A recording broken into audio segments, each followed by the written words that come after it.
वालेकुम, welcome to my channel. आज ये पकाएं विद एनी खान। आज हम बनाएंगे तुरई की सब्ज़ी, जो मैं आपको बहुत सिंपल तरीके से बताऊंगी और ये बहुत लजीज भी बनेगी, आसान भी होगी और लजीज भी बनेगी। तो अपनी वीडियो स्टार्ट करते हैं। मैंने 1 किलो तुरई ली है, उसको मैंने छील कर काट लिया है और वॉश कर लिया है। यहाँ पर मैंने लिए हैं 5 अदद बड़े साइज़ के टमाटर, जिनका मैंने छिलका उतार लिया है। ये देखिए, इसको छिलका उतारने के बाद आप काटिएगा।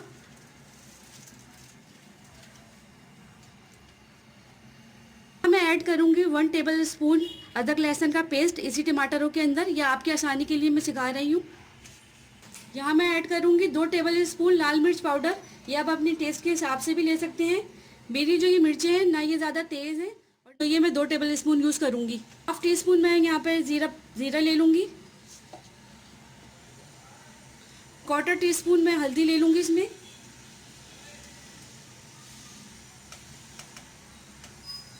1 टीस्पून नमक जाएगा इसमें। ये भी आप अपने टेस्ट के हिसाब से ले लीजिएगा। अब एक पैन के अंदर मैं 1/2 कप ऑयल डालूँगी। ऑयल को जो है थोड़ा सा गरम कर लूँगी। ऑयल गरम हो चुका है। मैंने यहाँ पर एक दरमियाने साइज़ की प्याज को कट कर लिया है और मैं इसमें डाल दूँगी। तुरई क्योंकि मीठी होती है, तो इसमें मैंने इसीलिए ज़्यादा टमाटर यूज़ करे हैं। मेरी वीडियोस बहुत ही इजी तरीके की होती हैं। जो लड़कियां अभी बिगनर्स हैं, जिन्होंने अभी किचन में कदम रखा है और बनाना स्टार्ट किया है, मेरी वीडियोस उन लोगों के लिए बहुत हेल्पफुल रहेंगी, क्योंकि मैं बहुत आसान तरीके से, बहुत झटपट तरीके से रेसिपी बता देती हूँ। तो आप लोगों के लिए बहुत आसानी होगी। तो मेरी आप लोग वीडियो ज़रूर देखें, एंड तक देखें, लाइक सब्सक्राइब शेयर ज़रूर करें। अब ये प्याज जो है फ्राई हो चुकी है, तो अब मैं इस पे अब ये सारा मसाला डाल दूंगी जो मैंने आप लोगों को बताया था। इसको अच्छी तरीके से भून लीजिए आप।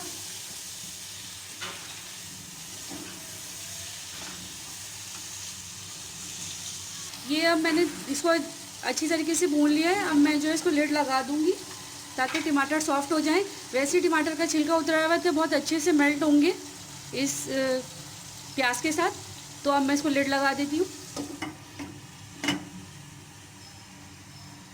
फ्लेम स्लो कर दीजिए। चेक कर लेती हूँ मसाले को। ये देखिए, इसका छिलका उतरा हुआ था, तो ये कितनी जल्दी से, इतनी अच्छी तरीके से मेल्ट हो चुका है इसमें। अगर छिलका नहीं उतरा हुआ था तो ये इतना अच्छा ना होता।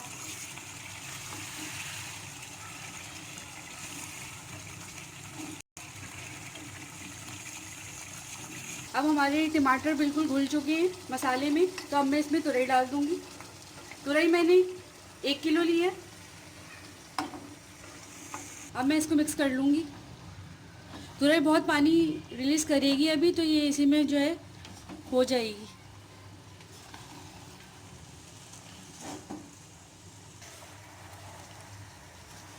इसको तेज़ आंच पे भूनिएगा आप,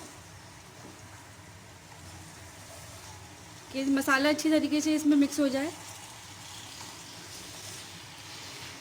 अब मैंने तुरई को अच्छी तरीके से भून दिया है। अब मैं इसके ऊपर लिड लगा दूंगी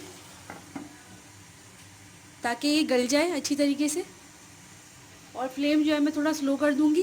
फिर जब मैं भुनाई करूंगी इसकी, तो फिर उसको हाई फ्लेम पे मैं भुनाई करूंगी इसकी, क्योंकि तुरई जो है बहुत पानी रिलीज़ करती है, तो हमको जो है इसको भूनना पड़ेगा।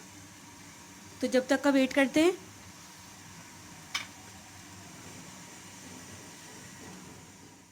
अब मैं देख लेती हूँ तुरइयों को। आप ये देख लें कि ये थोड़ा सा पानी रह गया है तुरइयों के अंदर, और ये अच्छी तरीके से सॉफ्ट भी हो चुकी है। ये देखिए। तो अब मैं इसको तेज़ आंच पे भून लूँगी। अब मैं इसका फ्लेम तेज़ कर देती हूँ और इसको भूनना शुरू कर देती हूँ, क्योंकि ये हमारी तुरइयाँ रेडी हो चुकी हैं, बस ये पानी की वजह से रह गई हैं। ज़रा ध्यान से आप करिएगा, क्योंकि ये उड़ती हैं बहुत। अब आप देखिए कि मैंने इसको इतना भूना है कि इसका सेपरेट हो गया है ऑयल जो है मसाले से और तुरइयों से। हमारी तुरैयाँ बिल्कुल भुन चुकी हैं, ऑयल ऊपर आ गया है। अब मैं इसमें ये 7-8 हरी मिर्चें डाल दूँगी ऊपर से। कट करके मत डालिएगा, साबुत ही डालिएगा। बस हमें हरी मिर्चों का फ्लेवर चाहिए, हमें इसकी तेज़ी नहीं चाहिए, क्योंकि हमने इसके अंदर मिर्चें पिसी हुई डाली हैं और अच्छी खासी है। अब मैं इसको डिश आउट कर लूँगी। ये मैंने डिश आउट कर लिया है। माशाल्लाह से बहुत प्यारी इसमें से खुशबू आ रही है। बहुत इजी तरीके की रेसिपी है, आप इसको ज़रूर ट्राई कीजिएगा। फीडबैक ज़रूर दीजिएगा, कमेंट करके बताइएगा मुझे कि आपको ये रेसिपी कैसी लगी।